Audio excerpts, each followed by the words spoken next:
when we're not actively designing our lifestyle is being designed for us. We're becoming slaves to work or slaves to our addiction or slaves to things that we don't want, to the point where we don't even think it's possible for us to design our lives anymore. Strengthen the love, the legacy, and the lifestyle in your family business. This is Fearless Family Business.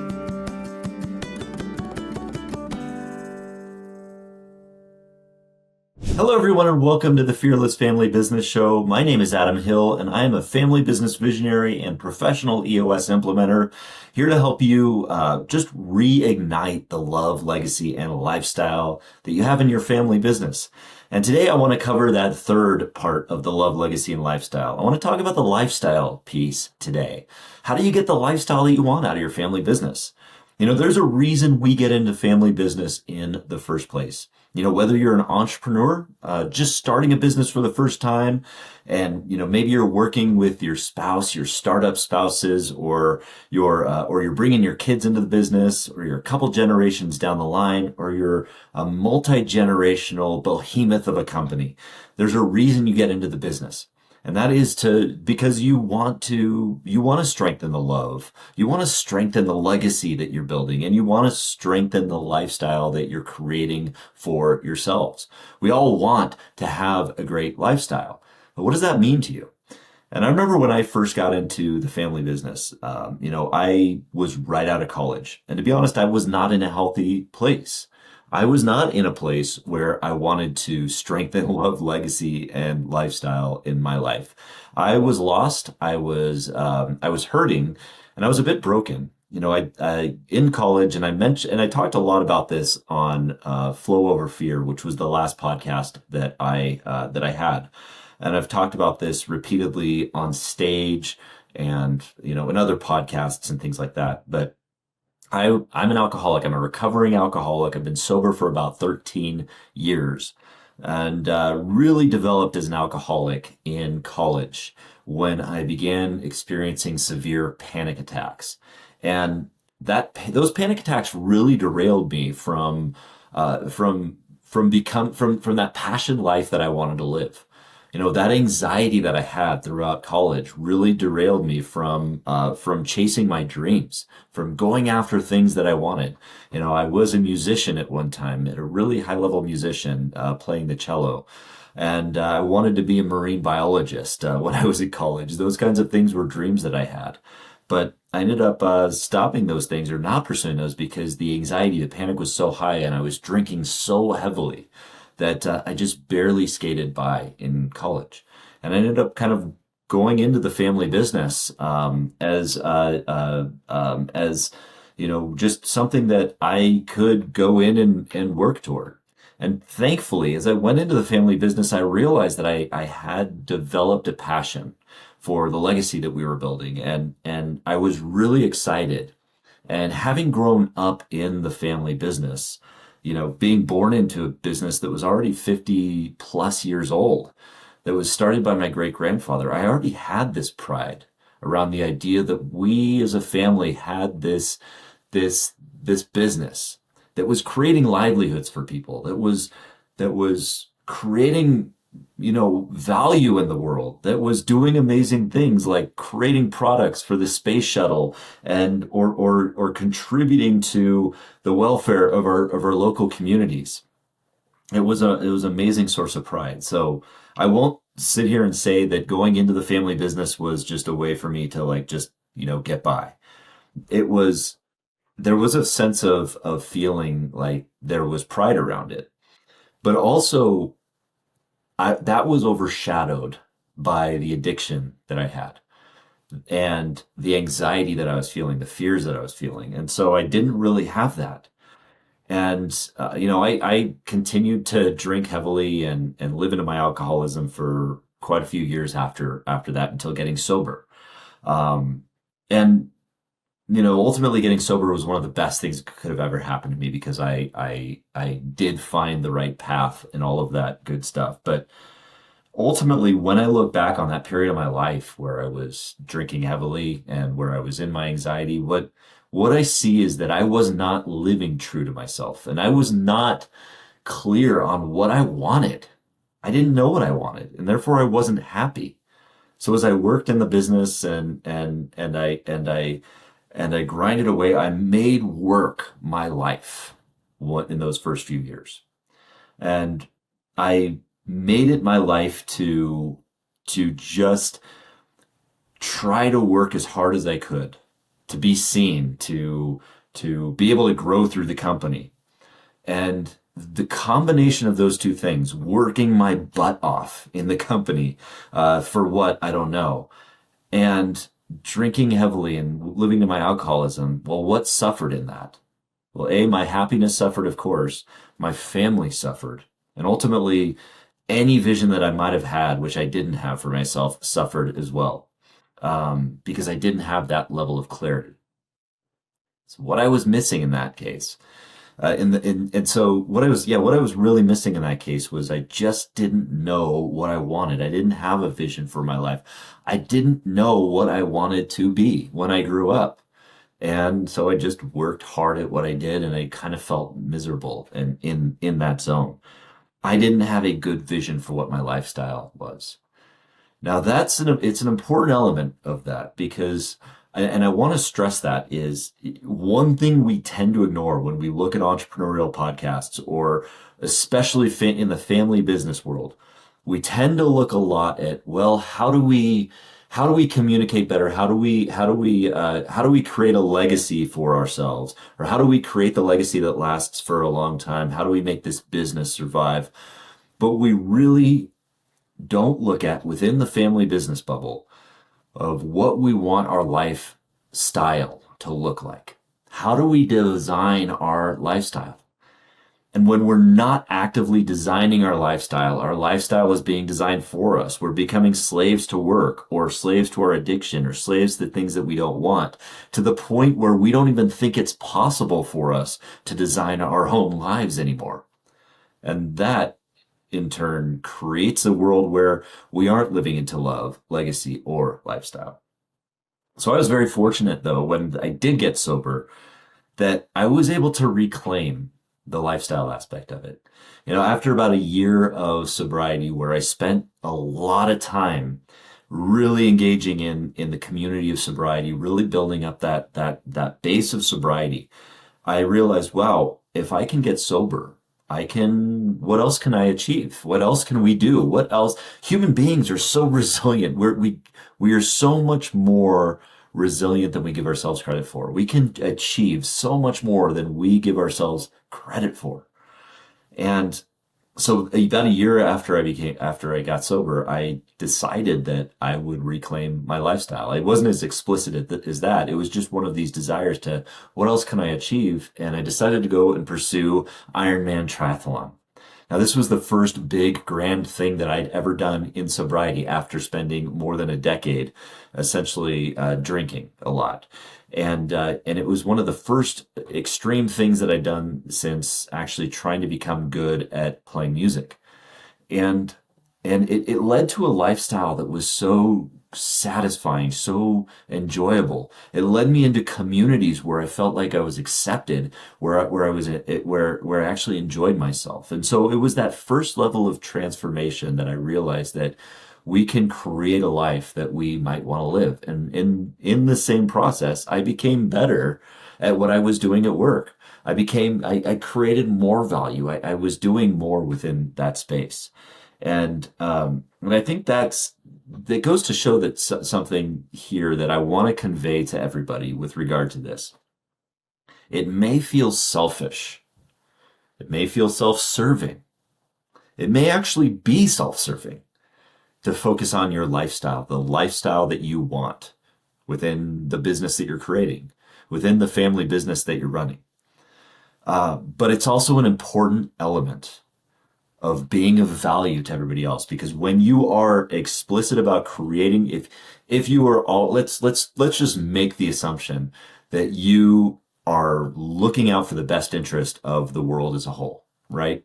Let's just make that assumption that you're not one of the less than 1% of the universe that decides, hey, I'm going to go out and just create just destroy everything and watch the world burn. I'm going to make the assumption that you're not one of those. You want the world to be a better place, right? Well, if you want a better lifestyle for yourself, if you are working on creating a healthy lifestyle that where you are succeeding, chances are within your business and your world, you're lifting everybody else up as well. So that's the thing I want to convey about lifestyle. When I went and quote unquote selfishly went after a dream of becoming an Ironman triathlete, I created a world where my mindset improved because I was doing the things that lit me up in my personal life. I was doing things that were making me healthier. I was more energized, and therefore I began to create more value in the workplace. That's what we do, and those things go hand in hand. And I'll tell you, if you are an entrepreneur or you're a business leader, the quality of your vision for your life and your lifestyle is directly proportional to the quality of the business that you're going to create. That is just a reality of the situation. So what I want to talk about today are really three things, three ways in which you can start to take ownership of your lifestyle. And remember, if you're not going to claim your lifestyle and really, really define what that looks like, it will be defined for you. You will be put to work, or you will be put to work in the ways that will do it for you, and you will not be happy if you don't take ownership of it. This is where you get to be selfish. With love is about giving. Love is about giving and making sure that you're building that love and you receive it in return. Legacy is not about us. It's about them. It's about generations down the line. The lifestyle piece, though, is about you. It's about what you want. Be selfish about that.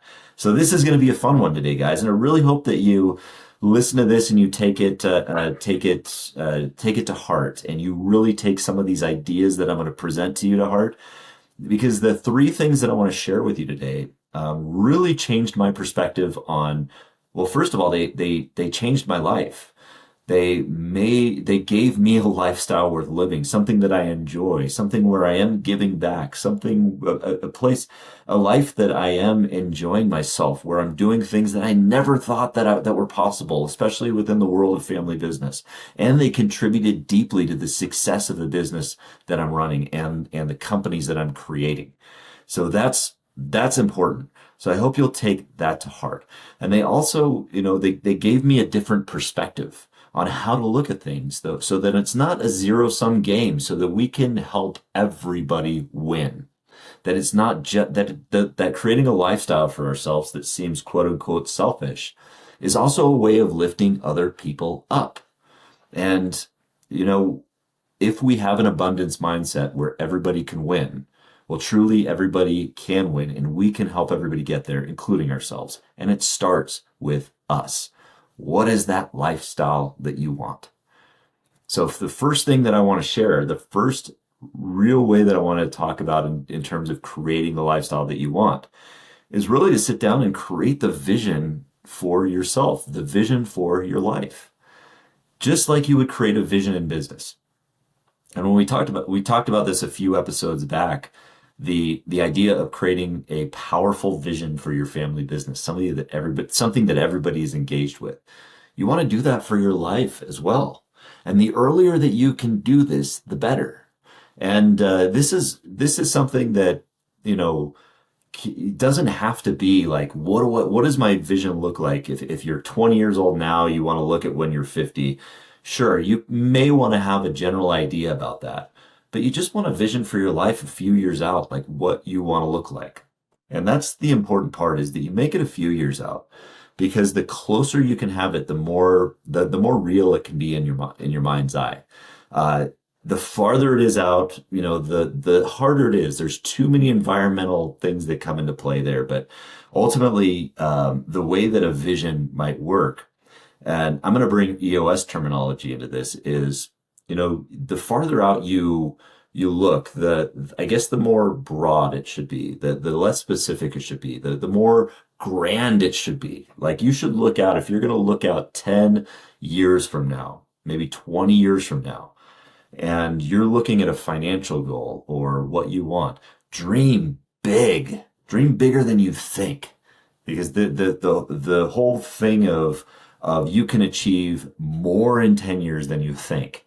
And comes into play here. You can achieve much more than you actually think you can in 10 years. 10 years is a long time. You can achieve a lot.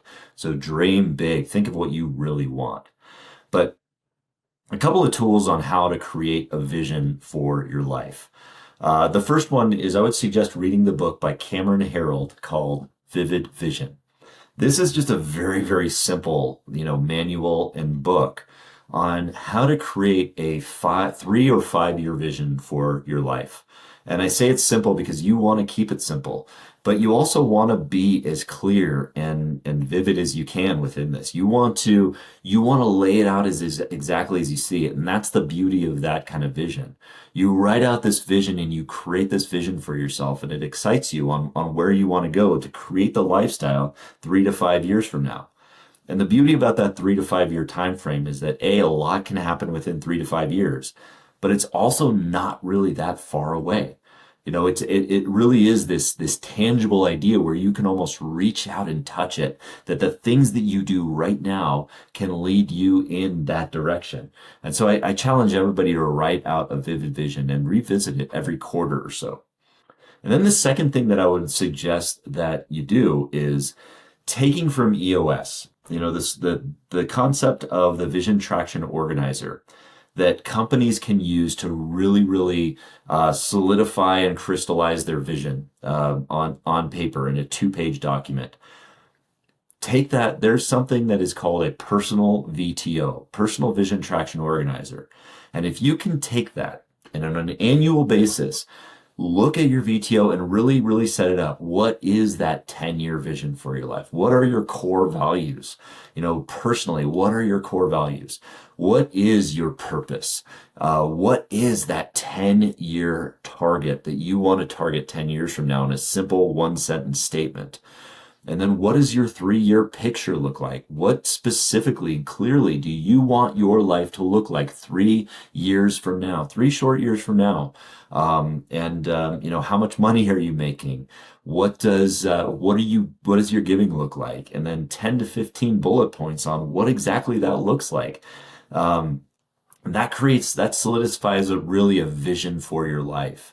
And instead of using that marketing strategy that exists on a VTO, what I would really recommend is looking at something like a dream list, or an adventure list, as I like to call it. What are the things that you want to do? And I use these 3 elements. I look at where are the places that I want to visit? Who are the people that I want to meet? And what are the things that I want to experience? Those are the 3, I think, most impactful things in life that can go onto an adventure list of what you want to achieve. And if you use that on your 3-year list or it's in place of that marketing strategy, that's really something that drives home that vision. Incorporate that in with your vivid vision, and you get this really, really powerful vision statement for what your lifestyle looks like. I really suggest taking a couple of days every year, going away by yourself and really identifying that. And if you have a family, this is something that you can do with your family. You can either do it with your spouse or you can do it with your entire family. But I do recommend taking the opportunity to do it by yourself too, to really, really define so that it's not injecting what other people want for you on behalf of you, but really gives you the opportunity to be selfish. What do I want? What do I want 10 years from now? What do I want then to create in the next 3 years? Then you can narrow down that vivid vision, that vision that you have within your 10-year target and your 3-year picture, and really narrow it down to that 1-year plan. Start setting goals for yourself that you can ask yourself, what are the things that I could achieve this next year that are going to set the foundation for that 3-year target or that 3-year picture? Really articulating what I can achieve this year. What are you going to achieve professionally? What are you going to achieve personally that will get you to that lifestyle that you want? And what you'll find is that over time, over those years, you get excited about the things that you can achieve that can bring you in that direction. But it is so important that you be bold and that you be courageous in setting those goals so that you can get to that lifestyle that you want. That's an important thing because you're going to need to achieve things you're going to need to achieve things professionally and personally in order to get there. What are those things? This is where, AI can actually help. Maybe ChatGPT can help. Not, and I want to be clear. I'm not suggesting that you go to ChatGPT and say, what should my goals be? Instead, let ChatGPT or some AI functionality pull some information out of you. Put in there your vivid vision. Put your vivid vision into the chat and then ask it to interview you and say, and then start to work with it as a strategic partner. Geoff Woods wrote a book called The AI Driven Leader, which is a great book for how to interact with AI.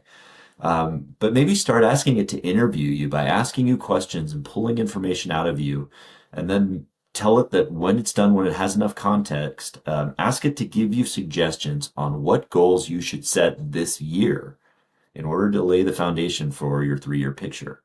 Then take it a step farther to get to that next section, which is what should the things be in the next 90 days that will move me in the direction of my yearly goals or my big my 3-year picture.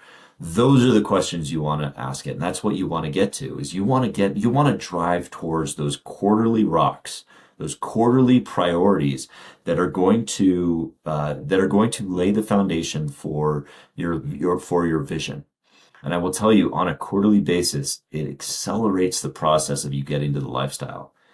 It accelerates you from getting to the point of where you are right now, which if you were like me when I first graduated from college and I was feeling miserable, it gets you to this point it gets you to the point of feeling like everything that you want in life is impossible, to gradually making it feel possible. You're setting those bite-sized achievable goals, those smart goals that you can achieve on a quarterly basis that drive you towards achieving that long-term dream. That's the value of creating that personal VTO. And that is a very, very powerful tool to use either by yourself or with your family. And that's really one of the first ways that you can start to design the lifestyle that you want. And if you wanted more information on that, I have what's called a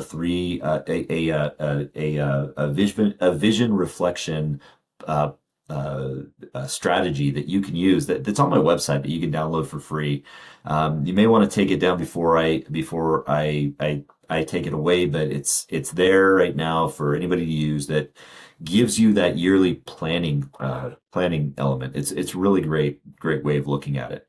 Now, the second way that you can start to look at lifestyle, how you can look at lifestyle differently. This is more from the strategic aspect. This is going away from the strategic aspect and going more towards the perspective, changing your perspective. And what I want to challenge you to do here is look at time differently. That's right, time. All of us have 24 hours in a day, right? I mean, you look at everybody in the world, and you might look at somebody who's running a successful business, and you might say, man, they just get so much more done, but they're living their life so much more effectively. Or you wonder how a billionaire, genius is getting so much done, and you can barely manage taking your kids to soccer practice in the grocery store on the same day. Yes, I know, I struggle with that too. But all of it comes down to how we manage our time and how we look at time. And really, so we all have 24 hours in a day, even the genius billionaires. So looking at time differently is really starting from the standpoint that time is just a product of energy, efficiency, and effectiveness. Those three things. The value of our time is a product of energy, efficiency, and effectiveness. Okay, so let me break those down. So let's start with energy. Well, energy, have you ever been so dog tired that you just can't get anything done? Well, you don't have a lot of time in that instance, because either you're moving too slowly, or you're just not able to move at all. You just don't have the energy to do so. So the more energy we have, well, the more time we create.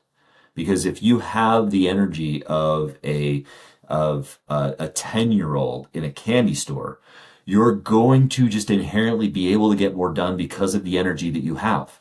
So how do you create more energy for yourself? Well, that's involved by, are you eating healthy? Are you getting enough sleep? Yes, taking the time, investing the time to rest, to give yourself more energy is actually going to give yourself more time. So it's an investment of time to actually gain time on the back end. Where are you investing your time? If you're investing it in recovery, in sleep, in healthy habits, in eating healthy, in exercise, then you're going to have more energy to be more effective. And then the second one is efficiency. Well, how do you become more efficient? Well, efficiency is just basically is really a few different things. It's consolidation, it's elimination, or it's delegation.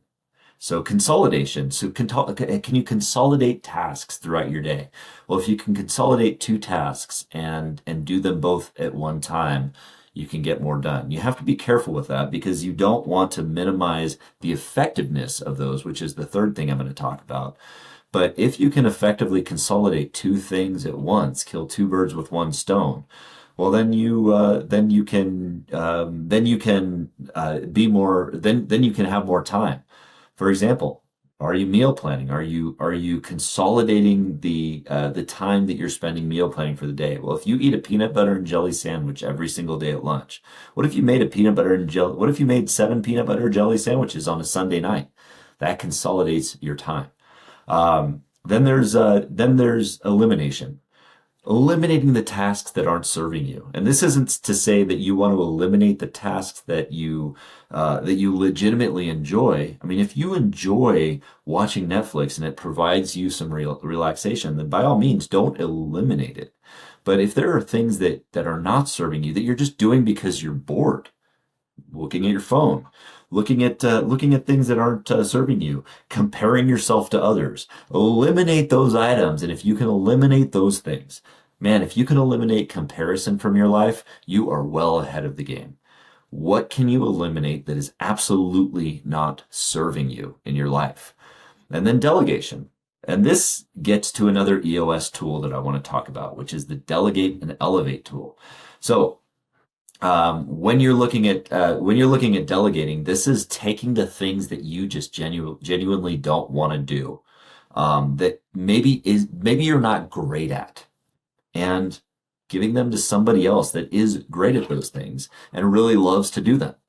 And this could be in your life, this could be at work, and here's why that is valuable in this context is. In life, what that may look like is maybe you don't like cooking and maybe cooking takes up so much of your time, but hey, you have to eat.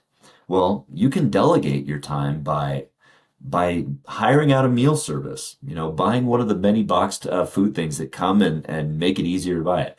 You can delegate the grocery shopping process to something like Instacart, where you don't have to go to the grocery store.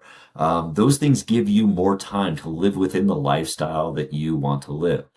So the tool that we use for that is called the Delegate and Elevate tool. And really it's a 4-quadrant document that has really what you don't like to do and what you're not great at the top. And then it has what you are great at and what you do like to do at the bottom. And you want to, and I might have that reversed, so I apologize if I had that reversed. But ultimately what you want to do is you want to log the time that you're spending in the things that you don't want to do or that you're not great at. And also log the time in the things that you are great at and that you do want to do. And you want to spend more time delegating out the stuff that you don't want or that you're not great at so that you can do more of what you love and that you're great at. And when you do that actually puts you in a situation that where your lifestyle becomes something where your work becomes your lifestyle, becomes something that you enjoy. Now, I get it. Early on in your career, maybe you can't delegate and elevate as much as you'd like to. Maybe you're being delegated upon, but the more you can work at that and in your 3-year plan, maybe you're elevating yourself into a position where you can delegate those items and elevate yourself. But the more you can do that, the better off you are at being able to elevate yourself into doing the things you love, and your work becomes something that you love to do rather than a burden. And then now your life and your work are part of your lifestyle. And you can do that in your personal and your professional life. What are the things that you love doing and that you're really great at that you want to spend more time doing? And what do you want to delegate out, and what that you're not great at that you do that you don't like to do? And then you can elevate yourself into those positions. And that's really, that's really what gets into that third point is the effectiveness piece. Is when you're delegating out the things that you don't like and you're not great at, well, you're able to spend more time in the things where you're more effective, which gives you more time. So imagine that, where you're maximizing the energy, you're maximizing your efficiency, and you're maximizing your effectiveness.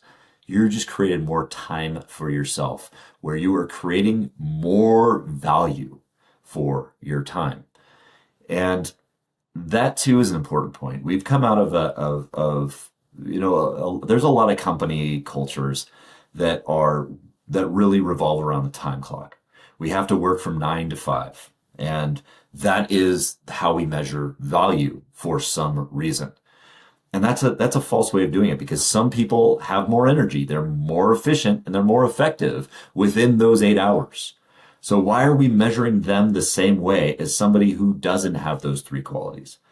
So my goal is think about value over time. Think about the value you can create over the time you put in. And that, just leads to how much more value you can create. That's how you get to that billionaire that's creating enormous amounts of value in the world and has all the time in the world, because they've maximized energy, efficiency, and effectiveness. And that, of course, gets to the third way that I want to talk about creating that lifestyle that you want, which is doing those things actually gets you to a point where your work becomes your passion. There's really a couple levels to this. There's the level that I started out in when I started out in my career, where I wasn't happy in my job and I didn't have a happy lifestyle because I was just drinking heavily and I wasn't happy and I didn't know what I wanted. That's level 1. That's not a good place to be. Then there's the next level, where you're working in your job, which you may or may not like, but isn't like fulfilling as a passion necessarily, but you're working to support a lifestyle that you love. That's level 2. And the level 3 is where your life and your work are your passion. You love them both, and you've got time for everything. You've got time for all of the passions that you love, for family, for the love. That's where you're truly living in that utopia of love, legacy, and lifestyle. That's the point that we want to get to, and understanding that it is a journey to get there. You may have to start at level 2. I hope you're starting at level 2 and not level 1. But if you're starting at level 2, maybe you work towards getting to level 3, and you just love that your work and your life are your passion. And that's really the third way that you can get to that lifestyle that you want. And before I wrap it up here, I do want to give a fourth bonus point out that is really important to this lifestyle piece. Because if you practice those 3 things, if you really, really focus on the vision and make that really, really clear in your own mind for what you want your lifestyle to be, and what you want it to look like from your family business, and you've narrowed that down into the goals that you want to achieve this year and even this quarter that will help you to get to that long-term vision. And if you're starting to maximize the energy, the efficiency, and the effectiveness, to maximize the amount of time that you have to live into your passion and the lifestyle that you want, well, what you're doing is you're creating a world in which the world that you live in has inherently more value. And it's giving everybody else the opportunity to live out their lifestyles. So if you are in that place where you have maximized that, you're living your lifestyle that you want to live, well, and you're an entrepreneur and you're a business leader, then by all means, please focus on allowing that opportunity for the people who work for you. Give them the opportunity to build the lifestyles that they want. Teach them these tools of building a vision for their lives. Teach them the tools of building out the goals that they want. Maybe a goal planning workshop or a vision building workshop within their company, or create a culture where value creation within the business trumps the time card. And I guarantee that if you're creating a world like that in your organization, where everybody has the opportunity to build their own vision for their own lifestyle that they want to live, they're going to bring that value back into your organization and make you more successful. That's why it's important to be selfish about this, because when you can lead by example and live the lifestyle that you want and promote the opportunities for others to live out in their lifestyle as well, everybody wins. Everybody wins. And that's the important part of why we want to strengthen the love, legacy, and lifestyle in our family businesses, so that we can give everybody that opportunity, so that we can create a world where everybody has an opportunity to win. This is not a zero-sum game. Business is not a zero-sum game where one person wins and another person loses. And if you believe that, please turn this show off, because frankly, it's just not true. Everybody can win in business. And if you're in a family business, you want everybody to win. That's how you can achieve the love, legacy, and lifestyle that you want from your family business. So be selfish about this. Make your vision, make your lifestyle about you, what you want. What you truly want to enjoy in this life, and then spread it out so that everybody can have that as well. Thank you for joining me today. Hope to see you next time. Thanks for joining me on this episode of the Fearless Family Business Show. If you're enjoying this show, please thumbs up this episode and subscribe wherever that subscribe button is. And you'll get more family business education and insights in your inbox. And if this episode resonated with you, share it with a friend, a colleague, a spouse, your mom, your dad, a second cousin, whomever you think might benefit from hearing this show. And if you're in a family business and you've got a great story to share, contact me, because I would love to see if you'd be a great fit for this show. I'd love to interview you. Or if you're struggling in your family business to find your unique identity or voice, or you need an injection of new life into your family business, I'd also love to hear from you. I'd love to learn more about you, and I'd love to see if I can help. Simply email me at adam@fearlessfamilybusiness.com, and we'll get you connected to the right place.